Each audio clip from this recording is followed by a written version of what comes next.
All right, well, good morning, everyone. Thanks for joining us here today. I am Mike Ellis. I'm the Deputy Premier, Minister of Public Safety and Emergency Services. I also want to acknowledge, of course, that we're gathered today in the traditional territory as signatories of Treaty 6. Also acknowledge the Métis people of Alberta, of course, who have a deep connection with this land. Today, I will be tabling Bill 49, the Public Safety Emergency Services Statute Amendment Act 2025, in the Legislative Assembly. If passed, the bill will make Alberta a safer place, ensuring our province is the best place to live, work, and of course, raise a family. Today, we're bringing these amendments forward to address public safety on 4 different fronts. Number 1, to combat the theft of copper wire, catalytic converters, and other metals. Number 2, to improve how complex disasters and emergencies are handled and how we protect individual rights while maintaining public safety. Number 3, to flesh out the legislative framework for the Police Review Commission, which will be up and running by the end of this year. And number 4, to lay further groundwork for the new independent agency police service, which is another step forward to the full creation of the independence of the new police service. So let's begin with the amendments regarding the scrap metal theft. Theft of copper wire and catalytic converters certainly have been an issue plaguing both urban and rural Alberta. Scrap metal theft can disrupt essential services and infrastructure that urban and rural communities rely on, such as phone, power lines, render vehicles and equipment useless. And the proposed amendments to the Scrap Metal Dealers Recyclers Identification Act will address this problem by ensuring that officers have the information needed to identify suspicious activity, trace stolen property, such as catalytic converters and copper wire. We're filling in the gaps that we have identified in this act since it was first presented, and we have consulted with industry about those gaps, and from lessons learned, there were some holes within the act that needed to be addressed, and these quite simply are amendments that are meant to fill these identified gaps and make sure that we hold scrap metal dealers accountable, and so that we can close every loophole possible that is currently being exploited by organized crime and criminals. Currently, business-to-business scrap metal sales are exempt from the reporting requirements, and by expanding the reporting requirements to include business-to-business transactions, where we hope to prevent significant amounts of illicit scrap metal from entering into the legitimate market.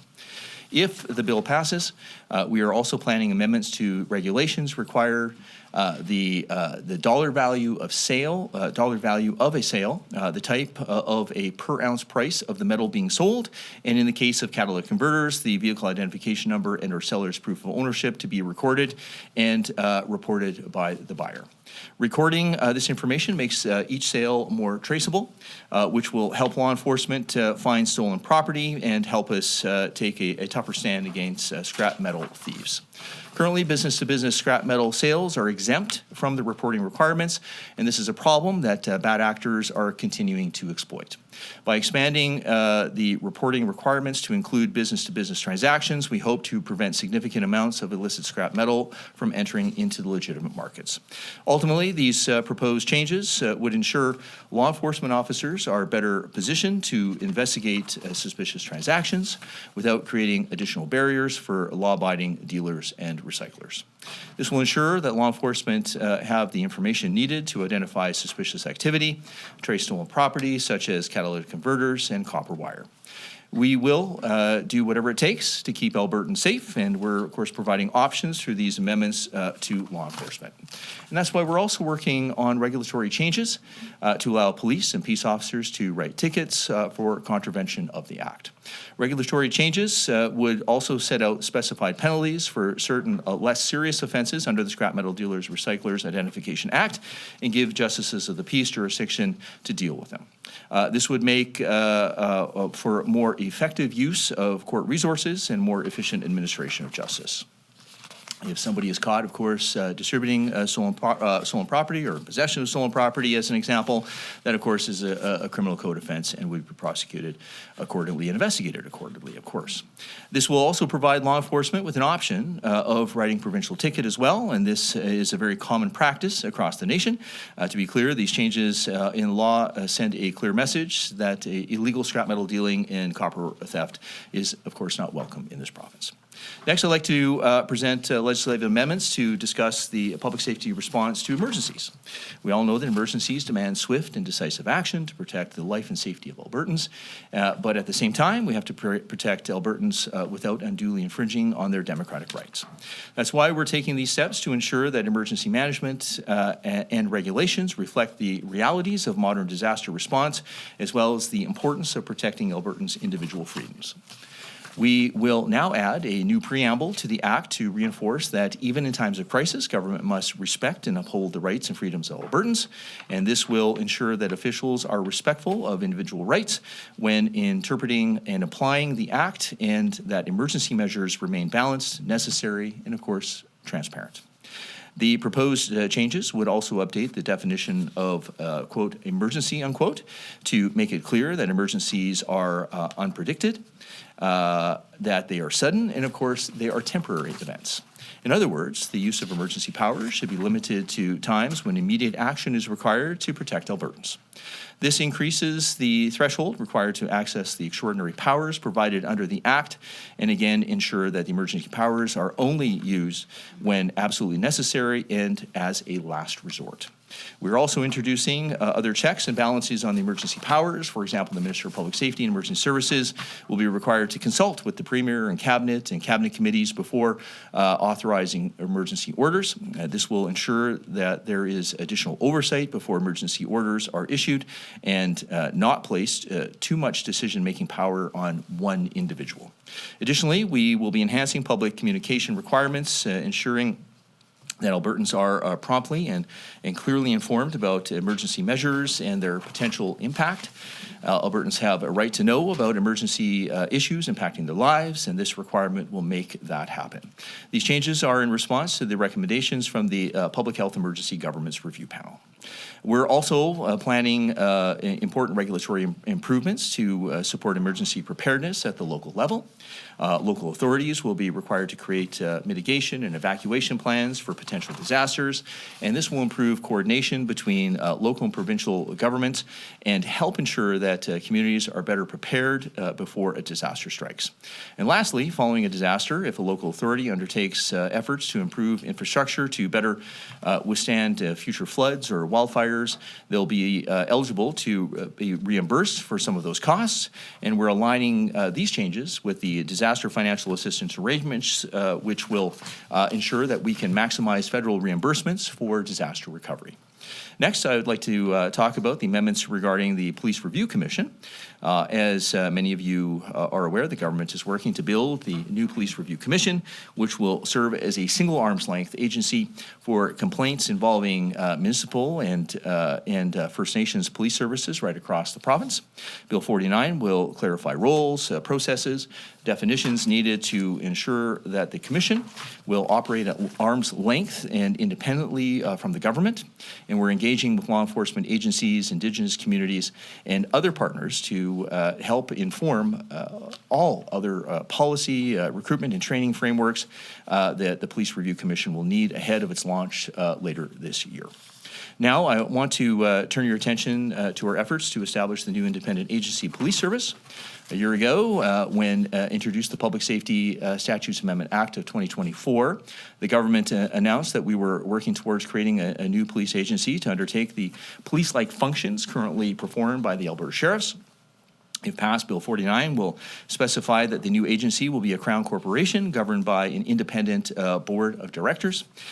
This ensures that we'll operate at an arm's length from the government, like all other police services in Alberta, and as the government does not and should not direct law enforcement. Our government firmly believes that law enforcement must operate free from political interference. Additionally, this legislation will also allow municipalities to enter into a conversation with the new police service if they choose to use the new agency as their police of jurisdiction. This means that once the new agency is up and running and that is fully operational, It has the necessary standards, the capacity, the frameworks in place. Then municipalities will be able to explore whether the option will be able to meet their policing needs.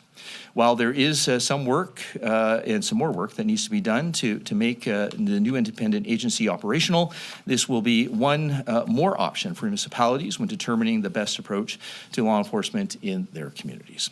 In conclusion, this bill will help improve public safety in Alberta in a wide variety of ways, as I just listed. It shows that we're following through on our commitment that we've made to Albertans and businesses. We're giving police more tools in the toolbox to catch copper wire and catalytic converter thieves, and we're, of course, plugging the gaps in the original act for business requirements, and we're making communities more resilient while also better protecting Albertans' individual rights during emergencies, and we're building the new Police Review Commission to ensure that Albertans have the confidence and trust in the process of a police complaint process, and their police officers, and the faith in the work that they do, and that it remains arm's length from government. And we're laying the groundwork for the new independent agency police service that will increase law enforcement capacity across the province and give municipalities more options for their local policing needs. And being able to meet the needs of our residents, of course, we all know is a top priority for this government. And we have said this before, we're going to do whatever it takes to keep Albertans safe, and this is just another step towards that. So with that, I will now take some questions. Thank you. This brings us to the question and answer portion of this Embargo News Conference. When you ask your question, I'd just ask that you please state your name and your outlet, and please remember that the embargo doesn't lift until 3 p.m. So we can go ahead in the room right away. I'll take James. Go ahead, James. Good morning. James from Western Standard. Minister, Mark Carney has suggested that he's willing to use emergency powers if elected to help along Canada's economy. How much of this is a pushback against that potential situation?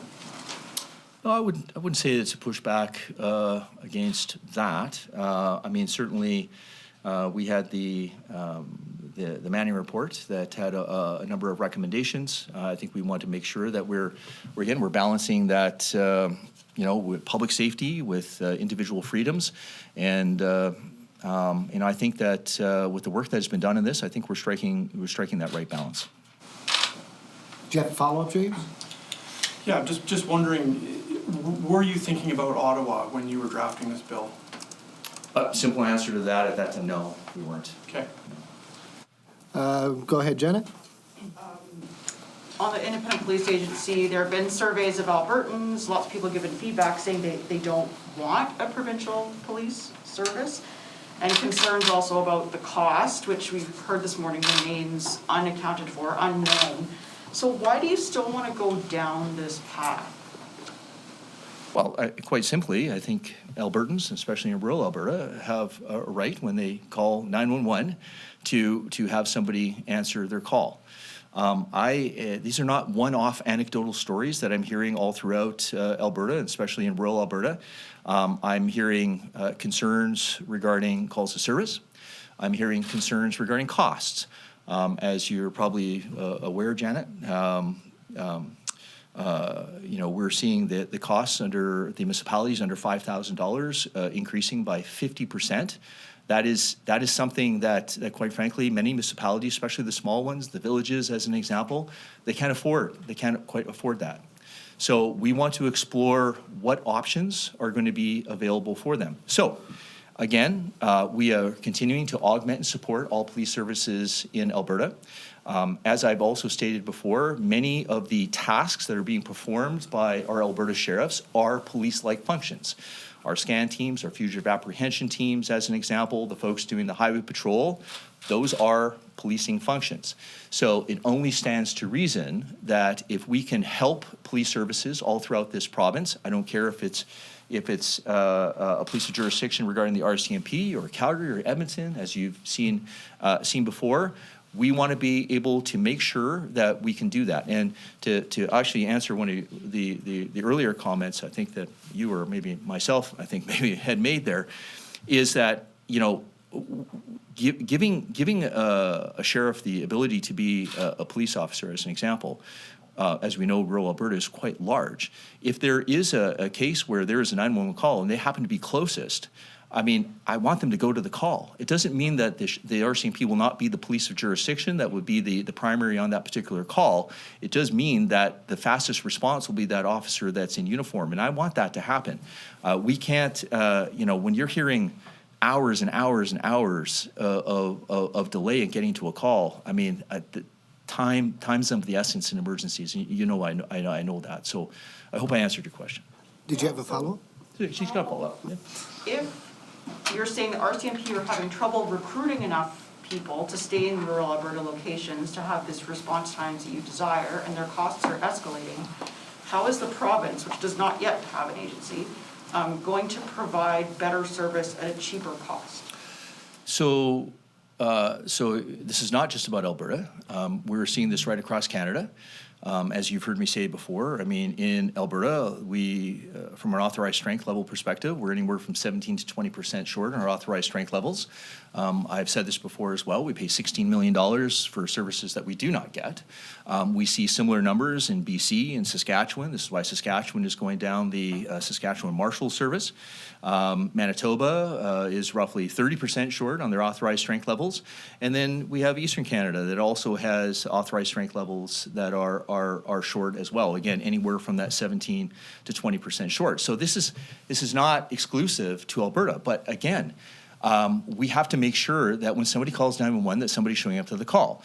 And we have been able to identify, of the current Alberta sheriffs, roughly 600 people that obviously through some additional training, and I do mean a very small amount of additional training, could be police officers, and being able to get 600 extra police officers on the streets, especially in rural Alberta, or to augment and support Calgary and Edmonton, or Medicine Hat, Lethbridge, or any other municipality if they so desire, that's something that we're willing to do. As we said before, we're going to do whatever it takes to keep Albertans safe. And if I can get more police officers out there quicker, then that's exactly what I'm going to do.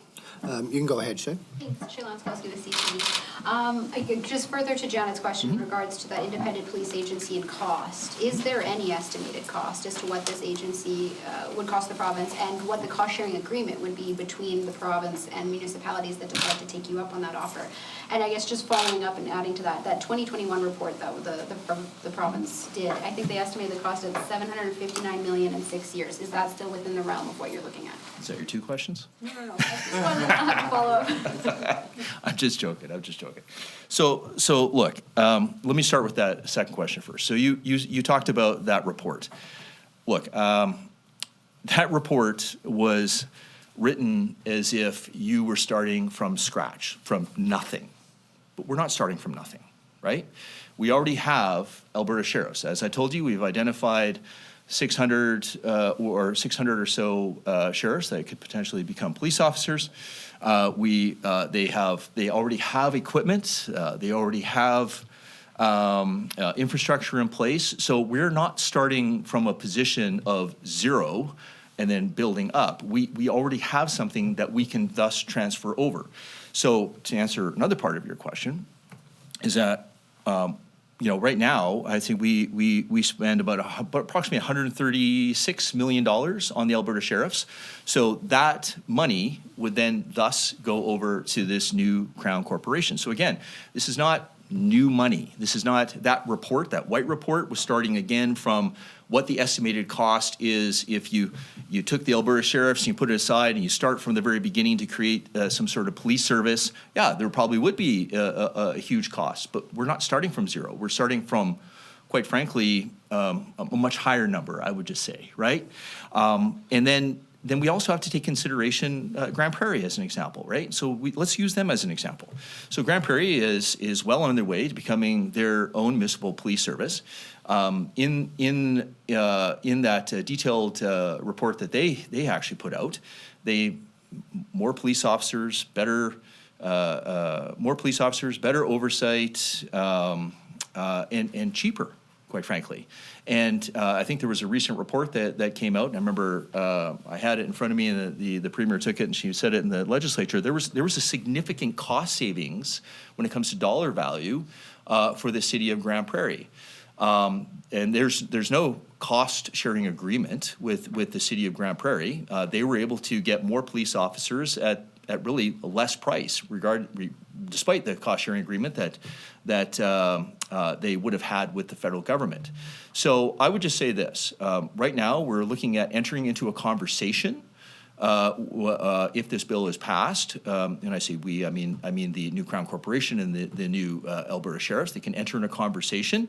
But based upon what I have seen, I would say that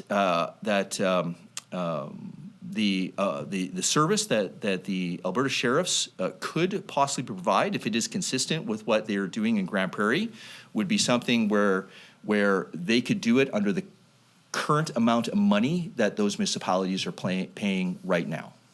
Does that make any sense to you? I think so. So, okay. Just and further to that question, I had included just in terms of the cost-sharing agreement between provinces and municipalities. Have you given much thought in terms of what that percentage breakdown could look like in terms of cost? And then my understanding, just as my follow-up, the regulation that could create this independent agency, do you have any estimation in terms of timing? Because it sounds like a lot of these pieces are in place for you to pull the trigger on that when you want. Yeah, I mean, so we're creating the Crown Corporation. So again, when we talk about the independence, the independence is that, you know, those officers are not going to be Government of Alberta employees. I think we have to be very clear in distinguishing that. They're going to be employees of that particular Crown Corporation. So the simple answer is the Crown Corporation needs to be set up first. As we create the Alberta Independent Police Service, whatever that name is going to be called there, then yes, under a regulation, they would just fall underneath that Crown Corporation. It wouldn't require us going back into the legislature, as an example. It could be done through regulation. Okay. You know what? Let's pass this bill first. We need to hire a sheriff. I guess I can tell you that we're well along the hiring process there. I can tell you that I've been really humbled at the quality and the number of applicants that have applied for this new Alberta Sheriff's position from right across Canada. And you know, once that happens, and I think you're fully aware, in the Alberta budget, there was approximately $6 million that was set aside for that new chief and their exec team and the startup costs, and then we can start having those further conversations. Catherine, go ahead. Catherine Rakowski, Alberta Today. So when you say these new employees will not be Government of Alberta employees, how many of the sheriffs will stay sheriffs and keep doing those functions versus how many do you anticipate will become these new officers? Can you explain that? Yeah, I mean, I'm sorry, I wish I had the exact number, but we can get to the number. I think it's 1,200 or 1,300 that are actually Alberta sheriffs. So of that particular group, around 600, and we can get to the exact number, have been identified as people that are performing the police-like functions to become police officers. As I stated earlier, when you talk about the folks that do highway patrol, the safe communities and neighborhoods teams, the fugitive apprehension teams, surveillance teams, as an example, those are all police-like functions, and those particular folks would, of course, have to meet the necessary standards in order to possibly transition to becoming police officers. And then we're you know, then the other folks, I mean, likely would remain under peace officer status, but these are things that we're just going to have to continue to work on. And the retired Justice Peter Martin is still reviewing the relationship between ACERT and the Crown Prosecution Service. So I'm wondering, why make these moves with ACERT, bringing it under this new commission before that report is out and done? Well, I think the ACERT is still going to remain in an independent body on its own. It's just going to fall within, I'll say not under, but fall within the Police Review Commission. But you know, there's still an executive director. Their functions are not going to change. You can go ahead, Lisa. Lisa Johnson with the Canadian Press. I'm wondering if you could just give us like the practical, simple reason why you're creating this provincial policing agency through regulation. Excuse me. Sorry. No, sorry. Why not just outline this in legislation, create it in this legislation, outline exactly what the Crown Corporation is? Why do you need to take this kind of stepping stone approach here? Well, I mean, I don't think we need to make this overly complex, right? And I don't know if we necessarily need to detail every single aspect of a police service. I mean, there's a lot of it's already under the Police Act when we talk about overall police services. But creating the Crown Corporation is to have that step away from government. Again, I've said this before, right? We have to have an arm's length from government. And that is under this Crown Corporation. And then under the Alberta Independent Police Service, or however the name is going to look, really it's really not that complex. It's just you take some of the stuff from the Police Act, you apply it there, and then you allow the independence of that new chief and their executive to create the whatever arms and how this is going to look, right? So it's not really meant to be that complex. Okay, so Yeah. what I think you're saying is the significance today is that you're establishing that structure, that arm's length structure. So that's what's Yeah, that arm's length structure, that foundation, right, which is the Crown Corporation, and then having that step away.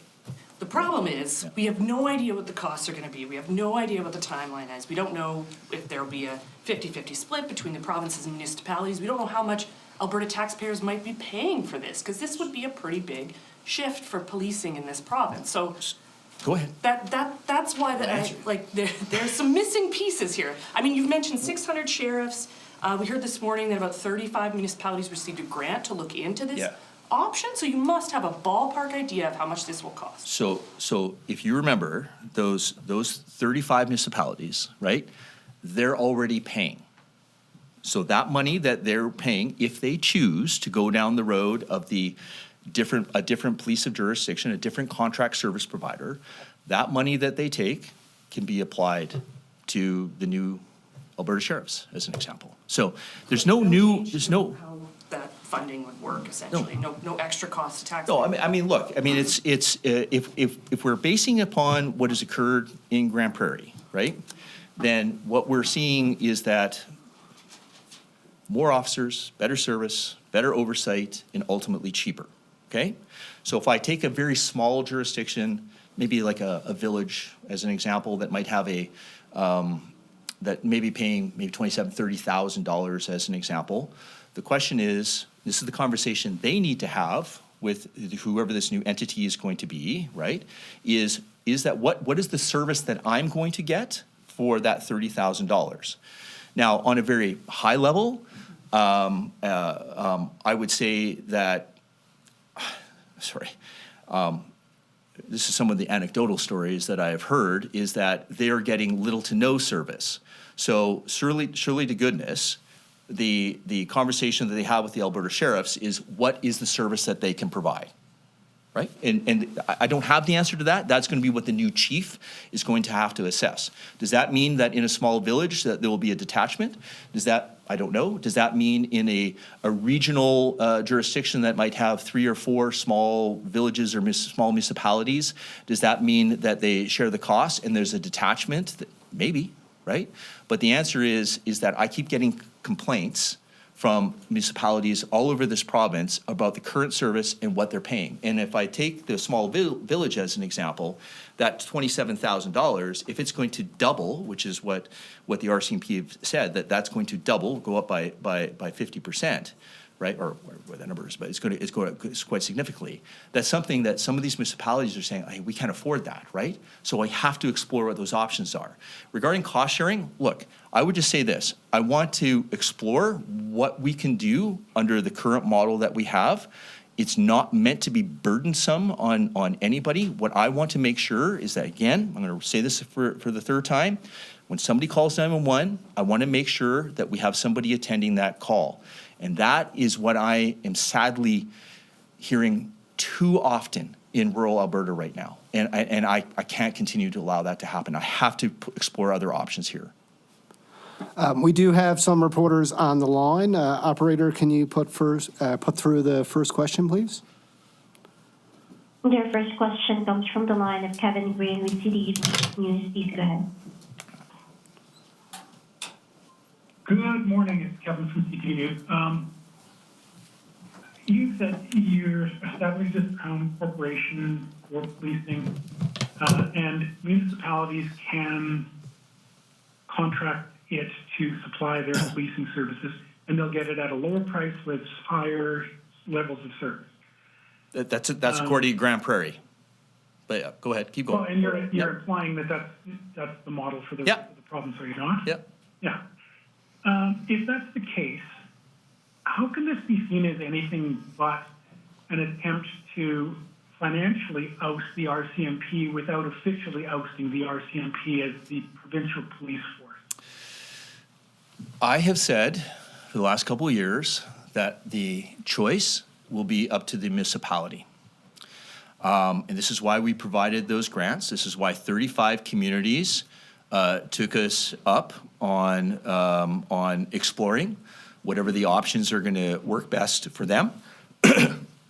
And this is why I know some folks are looking for specifics here, and I have said it for the last couple of years.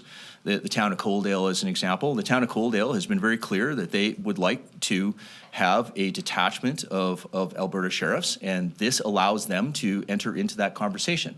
For those of you who may not remember, again, this has been said before, but remember, the town of Coaldale pays for the full costs of the current RCMP allocation of officers that they have there. The federal government has not allowed them to go back into that cost-sharing agreement, unlike other municipalities throughout Canada. In fact, in order to help with Coaldale's burden, the provincial government has actually been supporting them and paying that difference, which is something that is look, I don't think anybody should be disadvantaged, and we're happy to help them, but they want to consider another option. They have said to us that they would like to be the first Alberta Sheriff's Detachment in Alberta.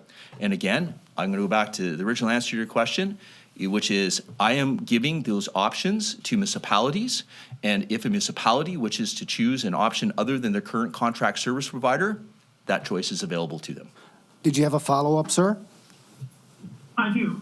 So if municipalities begin choosing the Sheriff's Department or your new police force as their supplier, you've said in your press release, so that the RCMP remains the Alberta Provincial Police Force right now. Mm-hmm. At what point does the RCMP not become the Provincial Police Force? And by that I mean, if there's one municipality left in the province that wants the RCMP and the rest of them have gone to it, are you still going to call them that? Or is it at 50% threshold or 75% threshold? At what point did the RCMP just suddenly become irrelevant and no longer the Provincial Police Force in Alberta?